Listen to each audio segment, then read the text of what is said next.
The morning of August 6, 1945, dawned with a deceptive, almost pastoral tranquility over the lush, manicured grounds of Farm Hall. This Georgian manor house, nestled in the Cambridgeshire village of Godmanchester, England, presented a scene of bucolic calm that belied its profound significance as an epicenter of a seismic intellectual and geopolitical shockwave about to reverberate across human history. Behind its elegant facade, 10 men, the intellectual architects of the Third Reich's most ambitious and feared scientific project, were beginning another day of uneasy, gilded captivity.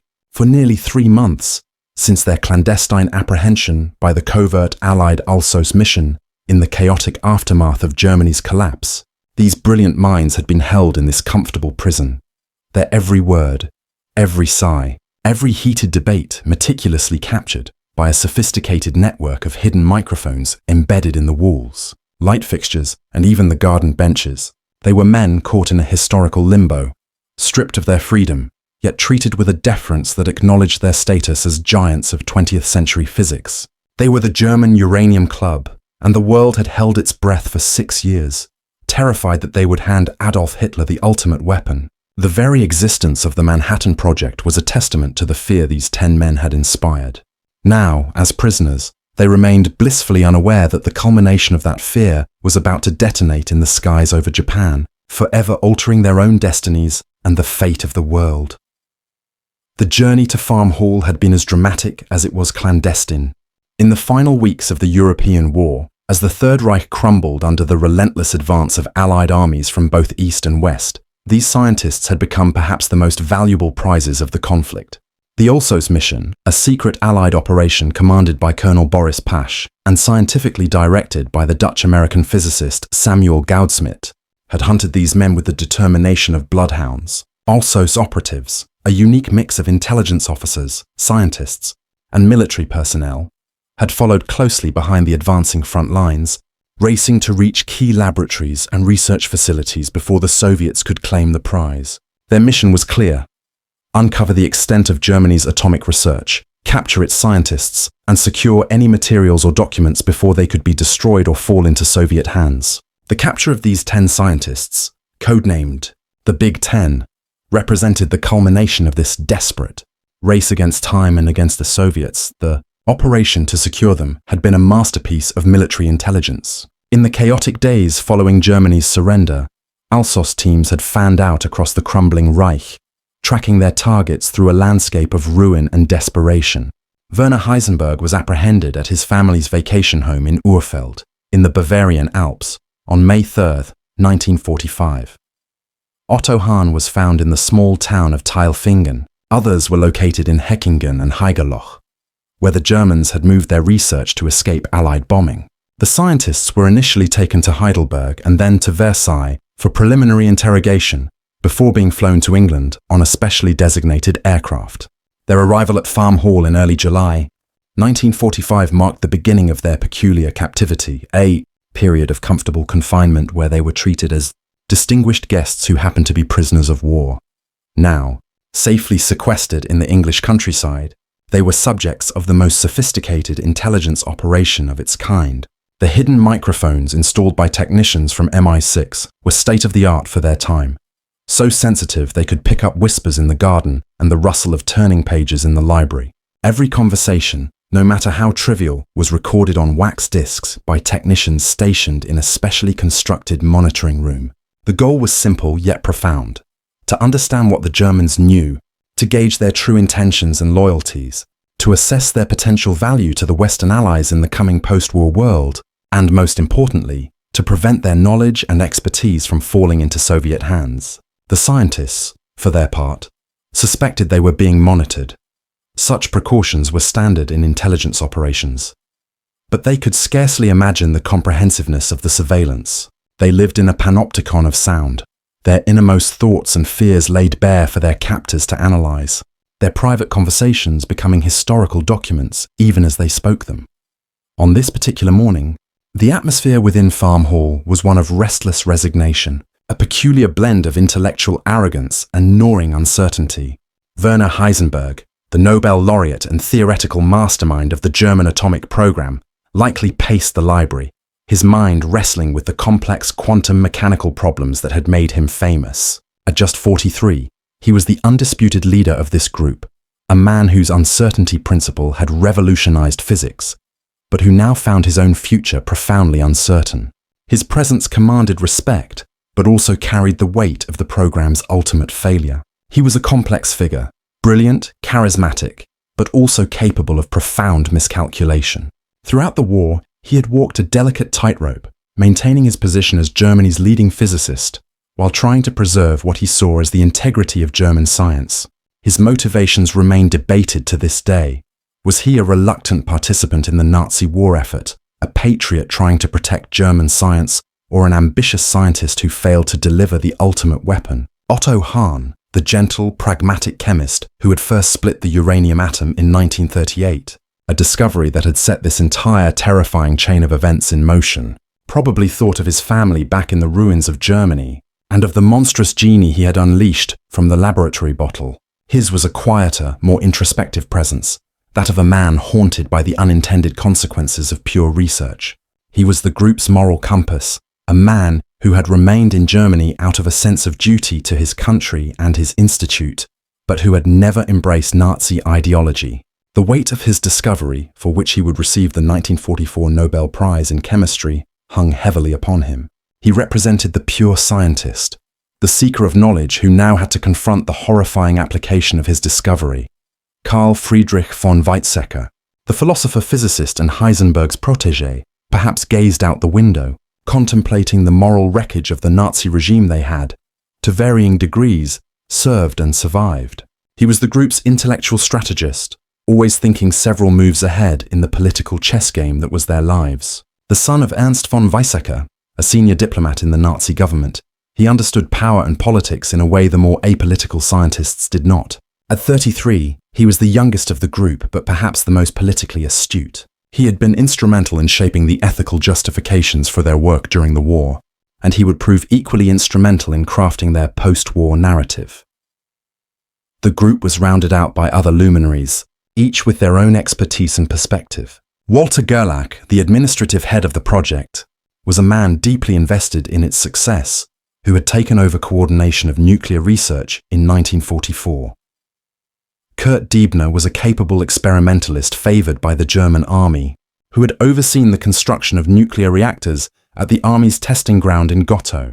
The theoretical physicist Karl Wirtz had worked on isotope separation and reactor design. Erich Bagger had developed a novel isotope separation device. Horst Korsching was an expert on the photochemical effects of isotope separation.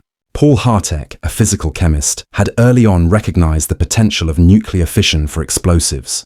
Together, they represented the full spectrum of the German nuclear effort: theoreticians, experimentalists, chemists, and administrators, all now united in their shared captivity and their shared failure.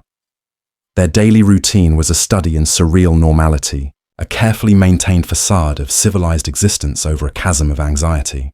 They took long, contemplative walks through the English country garden, the scent of roses and damp earth filling the air, their conversations ranging from the trivial to the profound, all dutifully recorded by their unseen hosts. The garden became an open-air confessional where frustrations were vented and theories debated away from the confines of the house. These walks were often where the most revealing conversations occurred, as the combination of fresh air, relative privacy, and the psychological release of physical movement loosened their tongues and lowered their guards.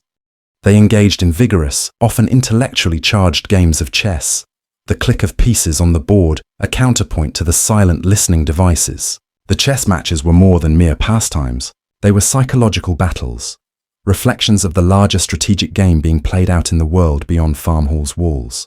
Heisenberg, the master of uncertainty in physics, proved equally formidable over the chessboard. His games against von Weizsäcker, particularly intense affairs that drew spectators and commentary from the other scientists. These games were microcosms of the larger intellectual struggles that had defined their careers. The balance between attack and defense, the weighing of risk against potential gain, the constant calculation of probabilities and outcomes. They read books from the well-stocked library and engaged in deep, sometimes contentious, seminars on physics, philosophy, and the future of their shattered nation. These seminars were particularly revealing. showcasing both the depth of their knowledge and the limits of their vision. They discussed everything from the latest developments in quantum theory to the ethical responsibilities of scientists, from the political future of Europe to the reconstruction of German science. Through it all ran a constant undercurrent of anxiety about their own futures. Would they be put on trial? Would they be forced to work for the Soviets or the Americans? Would they ever be able to resume their scientific careers? They were prisoners, yet they carried themselves with an unshakable air of European scientific preeminence, confident that the deepest secrets of the atomic nucleus remained locked within their collective genius, that the victorious Allies still needed what only they could provide. The war in Europe had been lost, the 1,000-year Reich reduced to smouldering rubble, but the war of scientific supremacy, they believed, was still very much undecided.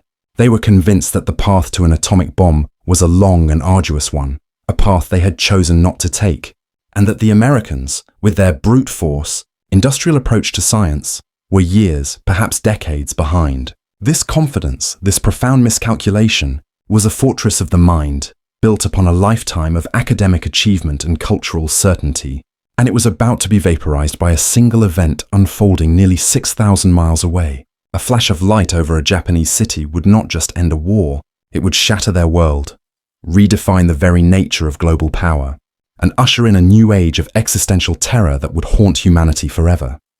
This ingrained sense of superiority, this unshakable belief in European intellectual supremacy, was built upon a foundation of catastrophic miscalculation, fatal intellectual arrogance, and a tragic series of historical accidents. The German uranium program, known as the Uranverein, had begun in 1939 with immense promise and a terrifying head start. In December 1938, just weeks before the world plunged into war, Otto Hahn and Fritz Strassmann, working at the Kaiser Wilhelm Institute for Chemistry in Berlin, had conducted an experiment that would change history.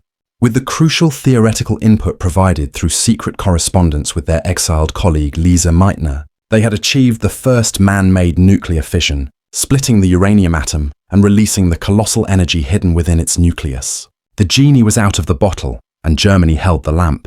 The implications were immediately understood by physicists across the globe, a mix of exhilaration and dread permeating the international scientific community. When Meitner and her nephew Otto Frisch correctly interpreted Hahn's results during a winter walk in the Swedish countryside, they calculated the enormous energy release using Einstein's E at mc2, realizing the world stood on the brink of a new era, one that could bring limitless energy or unimaginable destruction. When war erupted in September 1939, the potential for a revolutionary weapon of unimaginable power was apparent to the German military. The German War Office quickly convened a secret meeting in Berlin, gathering the nation's top physicists, including Heisenberg. The project was launched under the auspices of the Heereswaffenamt, Army Ordnance Office, with high hopes and a chilling sense of purpose. Yet, from the very outset, the Uranverein was plagued by a perfect storm of errors that would ultimately prove fatal to its success. The first and most decisive was a theoretical miscalculation by Heisenberg himself, a mistake that would steer the entire project down a blind alley. In a pivotal clandestine meeting in June 1942 with Albert Speer, the Reich Minister of Armaments, and Field Marshal Erhard Milch, Heisenberg was asked the crucial question, could a bomb be built, and how much would it cost? Heisenberg's response, based on his calculations, was discouraging.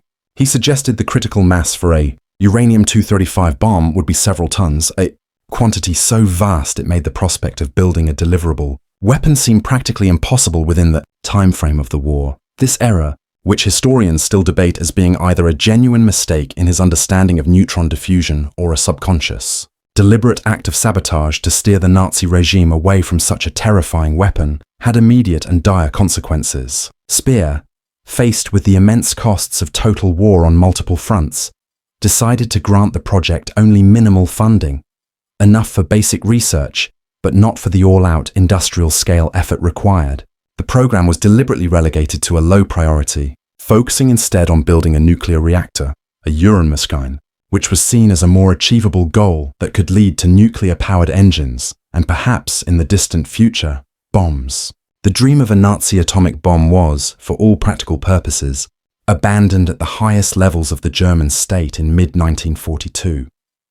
This single miscalculation may have altered the course of the war and certainly shaped the post-war world. The practical and political challenges further crippled the effort, creating an insurmountable gap between theory and application. The German scientific community had been catastrophically weakened by the Nazi regime's virulently racist policies. The Deutsche Physik, German physics movement, championed by figures like Johannes Stark and Philipp Lenard, denigrated theoretical physics, like Einstein's relativity, as Jewish science, creating a hostile and intellectually stifling environment for brilliant minds. This ideological purge had driven a generation of the world's finest physicists, Einstein, Szilard, Fermi, Teller, Bethe, across the Atlantic to Allied shores, where their talents would be harnessed for the Manhattan Project. The brain drain was devastating, stripping Germany of the very diversity of thought and experimental genius needed for such an immense undertaking. Those who remained, like Heisenberg, were forced to walk a political tightrope, their positions precarious and their influence limited, constantly having to prove their loyalty and the Aryan nature of their work. The loss of so many Jewish scientists wasn't just a moral catastrophe, it was a strategic blunder of the highest order, robbing Germany of the critical mass of talent needed for the atomic project.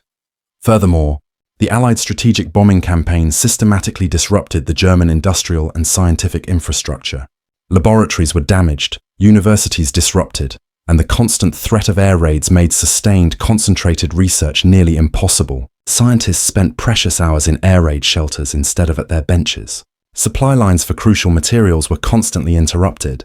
The decentralization of research, while necessary for survival, further hampered coordination and efficiency. Teams in different cities struggled to communicate and share findings, leading to duplication of effort and missed opportunities for collaboration.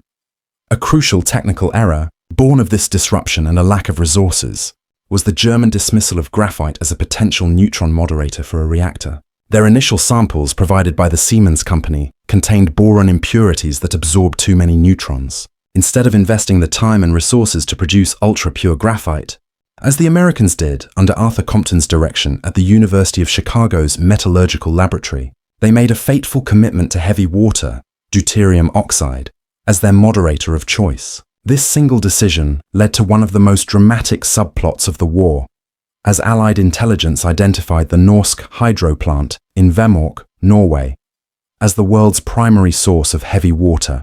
A series of spectacular commando raids, including the famous Gunnerside mission, and sustained bombing campaigns successfully strangled the German supply, bringing their reactor experiments to a near standstill and symbolizing the constant external pressure that thwarted their progress. The heavy water shortage became the Achilles heel of the entire German nuclear effort, a bottleneck they could never overcome.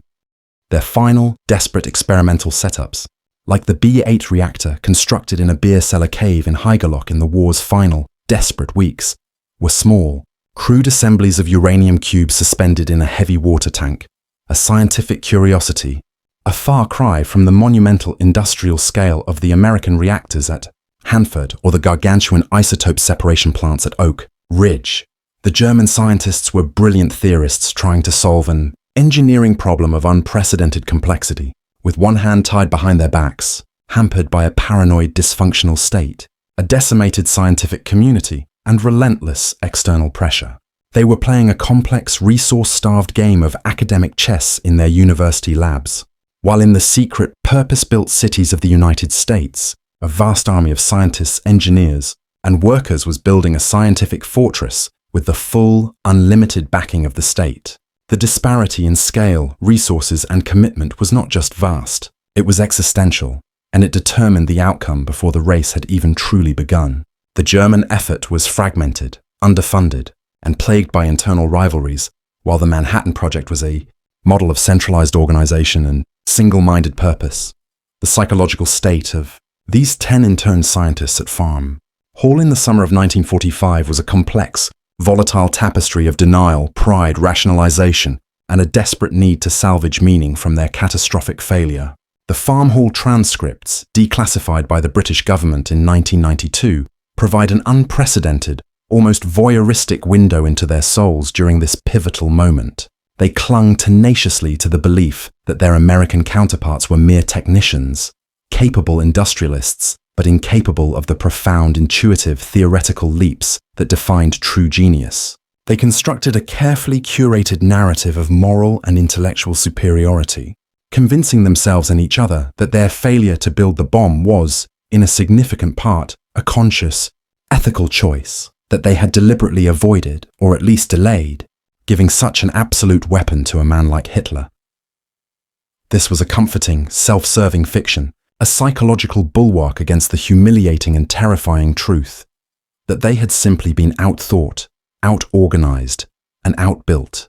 They saw themselves as the noble custodians of pure Wissenschaft, science, men who had preserved the sanctity of German physics from both Nazi corruption and American vulgarization.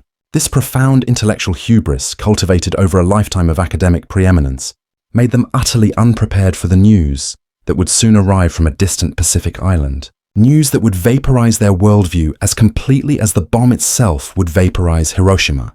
Their captivity at Farm Hall was not just physical. It was a state of psychological suspension, a bubble of outdated assumptions about to be popped by reality. They were living in what historian Mark Walker has called the light of the past, unable to see the dawn of a new scientific and political era that was already breaking around them.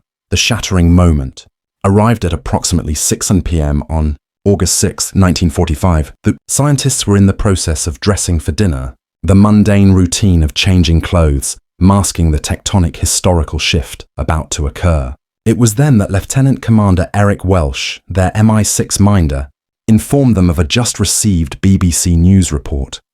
The United States had dropped a revolutionary new type of bomb on the Japanese city of Hiroshima, a bomb of almost unimaginable destructive power, utilizing the principle of atomic fission. The reaction in the dining room, captured with chilling clarity by the hidden microphones, was one of stunned, utter disbelief. The transcripts record a moment of frozen silence, a vacuum of sound filled only by the ticking of a clock, followed by a cacophony of denial and desperate skepticism.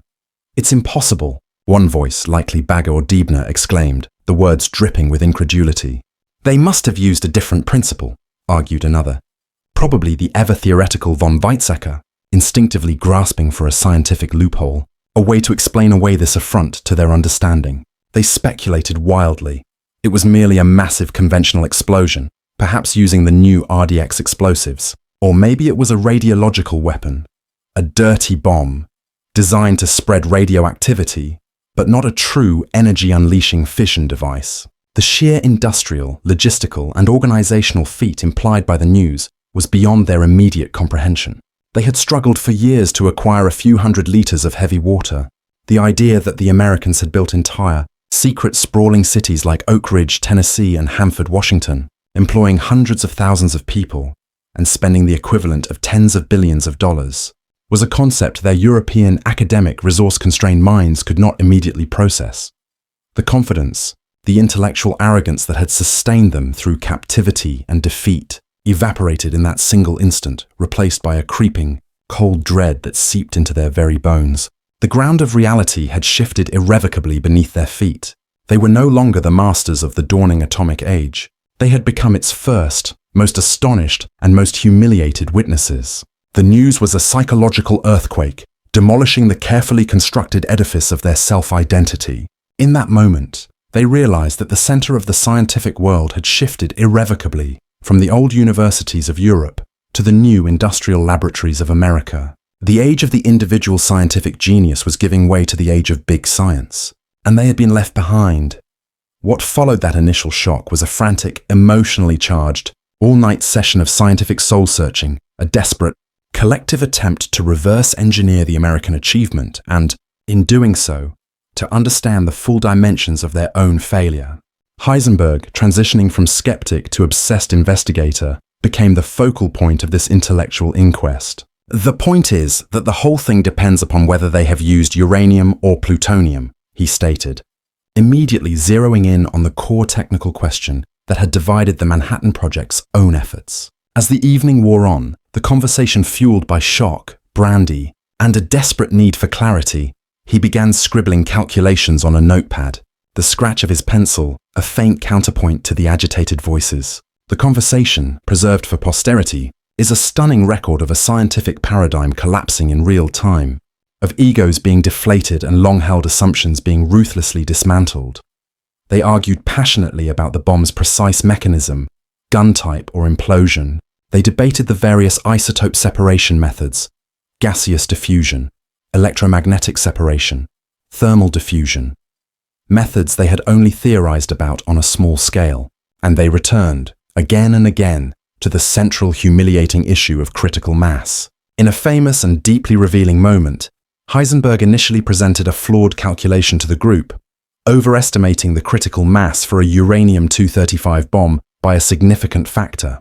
It was only through intense, sometimes heated, debate with his peers, the practical experimentalist Otto Hahn pressing for concrete details, the sharp-minded von Weizsäcker offering alternative perspectives, that he gradually, painstakingly corrected his figures, mentally working through the neutron economy of an exploding mass, eventually arriving at a much lower, more accurate number, much closer to the 50-60 kilograms of U-235 the Americans had actually used in the Little Boy bomb.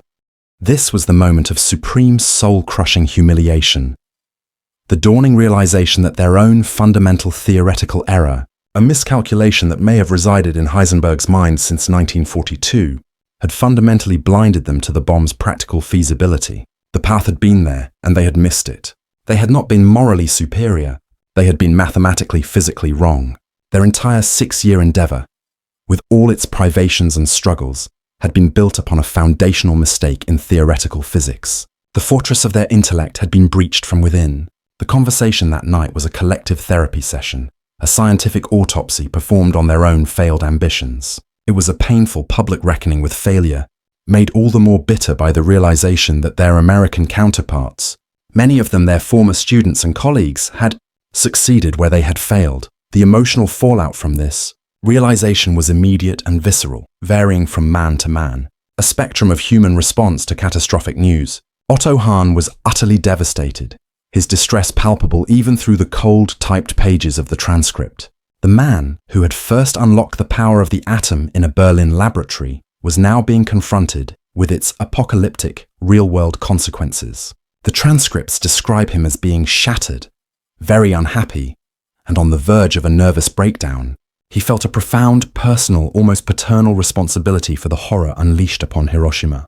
"I have nothing to do with this," he lamented, a cry of pure anguish from the father of nuclear fission, wishing he could disown his own discovery. "I thank God on my bended knees that we did not make the uranium bomb." His moral torment was genuine, unvarnished, and profound, the reaction of a decent man horrified by the monster he had helped create. He was a scientist who had sought knowledge, only to see it transformed into the ultimate instrument of death. Hahn's despair was the most human response in that room, a raw nerve of guilt and horror exposed for all to see. For others, the reaction was more pragmatic, more calculating, and focused squarely on survival and legacy in the New World Order.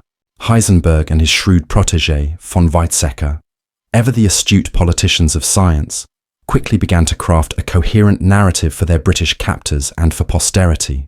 With breathtaking speed, just hours after the initial shock had subsided, von Weizsäcker articulated the line they would all cling to for the rest of their lives. He stated, "I believe the reason we didn't do it was because all the physicists didn't want to do it on principle. If we had all wanted Germany to win the war, we would have succeeded. It was a brilliant, self-serving, and historically dubious piece of revisionism, a masterstroke of public relations that transformed abject failure into noble virtue, and scientific incompetence into conscious moral choice. This Heisenberg version of history, this story of the German physicists as ethical resistors, was their ticket to rehabilitation, their shield against accusations of complicity, and their currency for relevance in the post-war world. It was a narrative that would be fiercely contested and debated by historians for decades to come. But in that moment, at Farm Hall, it was their salvation. It allowed them to face their captors, and eventually the world, not as failures, but as men of conscience. This narrative construction was perhaps their most significant collaborative achievement at Farm Hall, the creation of a usable past that would ensure their future. It was a story that would shape not only their own reputations, but also the early historiography of the German atomic program. The news of the second atomic bomb, dropped on Nagasaki on August 9th, removed any last vestige of doubt or comforting self-deception and plunged them even deeper into the cold, hard calculus of geopolitics. The United States hadn't just built one bomb through a Herculean one-off effort. It had an arsenal. It had a production line. The conversation at Farm Hall shifted decisively from technical shock and moral angst to realpolitik. They understood instantly that the world had been fundamentally, irrevocably remade. The centuries-old political and scientific dominance of Europe was over, finished. The future would be a bipolar struggle between two new superpowers, the capitalist United States and the communist Soviet Union. Heisenberg, with his keen strategic mind, remarked on the politics of the Stone Age that the bomb would usher in, a return to raw power politics on a global scale. They realized with chilling clarity that their own personal value had been instantly and dramatically transformed. They were no longer just defeated enemy scientists to be interned and eventually released. They were holders of precious, dangerous knowledge that would be the primary currency of power in the coming Cold War. Their minds were now a strategic asset, and they began, consciously and unconsciously, to position themselves accordingly, to make themselves indispensable to one side or the other in the new, terrifying struggle for global dominance. The atomic bomb had not only ended World War II, it had begun the Cold War, and these 10 men were now pivotal figures in its opening chapter. Their value was no longer in what they had built, but in what they knew, and in the story they could tell about why they had failed to build it. The immediate post-war period saw this cold calculation play out with stark clarity. After their release from Farm Hall in early 1946, the German scientists returned to a physically and morally shattered homeland. They became the founding fathers of West German science, their pasts sanitized and legitimized by the moral choice narrative they had so carefully constructed and propagated. Heisenberg was appointed the director of the re-established Max Planck Institute for Physics in Göttingen, later moving to Munich, becoming a revered elder statesman of European science, a symbol of Germany's intellectual redemption. He spent the rest of his career defending his version of events, shaping the historical memory of the German bomb program. His later years were dedicated to fundamental physics and to promoting the peaceful use of atomic energy, always maintaining that the German physicists had acted responsibly. He became the public face of post-war German science. His Nobel Prize, awarded in 1932, and his international reputation helping to rehabilitate German science in the eyes of the world.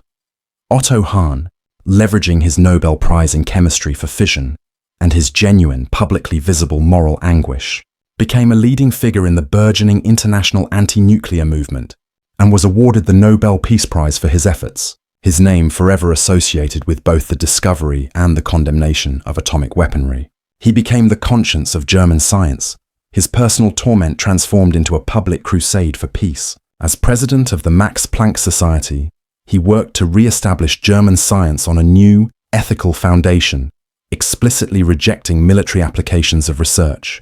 His transformation from the discoverer of fission to the peace activist symbolized Germany's own journey from aggressor nation to peaceful democracy. Carl Friedrich von Weizsäcker became a prominent philosopher and public intellectual, wrestling in his writings with the very ethical questions of science and power that he had so deftly sidestepped in the immediate aftermath of the Hiroshima announcement. He helped found the Research Institute in Starnberg, where he explored the philosophical implications of the nuclear age. His later work focused on the ethical responsibility of scientists and the need for global governance to control nuclear weapons. In a sense, he spent the rest of his life working through the implications of that night at Farm Hall, trying to construct a philosophical framework that could prevent such a catastrophe from happening again. They helped rebuild German academia from the ashes, mentoring a new generation, but the long, dark shadow of the bomb and their complex, fraught relationship to it always lingered, a ghost at the feast of their rehabilitation. Their story became a cautionary tale about the responsibility of scientists, the relationship between knowledge and power, and the fragile line between genius and catastrophic error. The Farm Hall transcripts stand as a permanent monument to that moment of crisis, a raw and unedited record of how 10 brilliant men confronted the terrifying reality of their own legacy. The legacy of the German scientists' reaction to the atomic bomb is one of profound, tragic, and enduring irony. The very fear of a Nazi atomic bomb, a phantom weapon that never was, a technological mirage born of Allied anxiety, had been the primary catalyst, the driving psychological imperative, For the Manhattan Project's frantic, all-out, no-expense-spared effort, the Allies had raced against a ghost, and in doing so, had created the very reality they feared, unleashing upon the world the very power they had sought to monopolize. When the bomb was revealed in the skies over Hiroshima, it did more than just precipitate the end of the war with Japan. It shattered once and for all the myth of European scientific and political hegemony, demonstrated the awesome, terrifying power of large-scale, state-funded, big science, and inaugurated an era of existential threat that defines the geopolitical and psychological landscape of our world to this day. The stunned, disbelieving silence in Farm Hall's dining room on that August evening was the sound of the old order passing away. The frantic, calculating, soul-searching, and often self-serving conversations that followed, preserved forever on those secret transcripts, were the birth cries of our modern age, an age of atomic anxiety, of mutually assured destruction, of superpower rivalry, and of the permanent, terrifying marriage of profound scientific discovery with the ultimate power to end human civilization. The German scientists had peered into the heart of the atom and glimpsed the fire of the stars.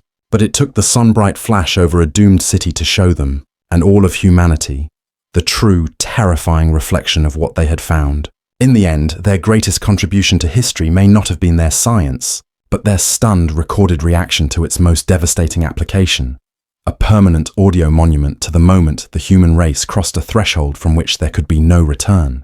The story of Farm Hall is ultimately the story of knowledge itself, its power, its burden, and its terrifying potential to remake the world in ways its seekers can never fully anticipate or control.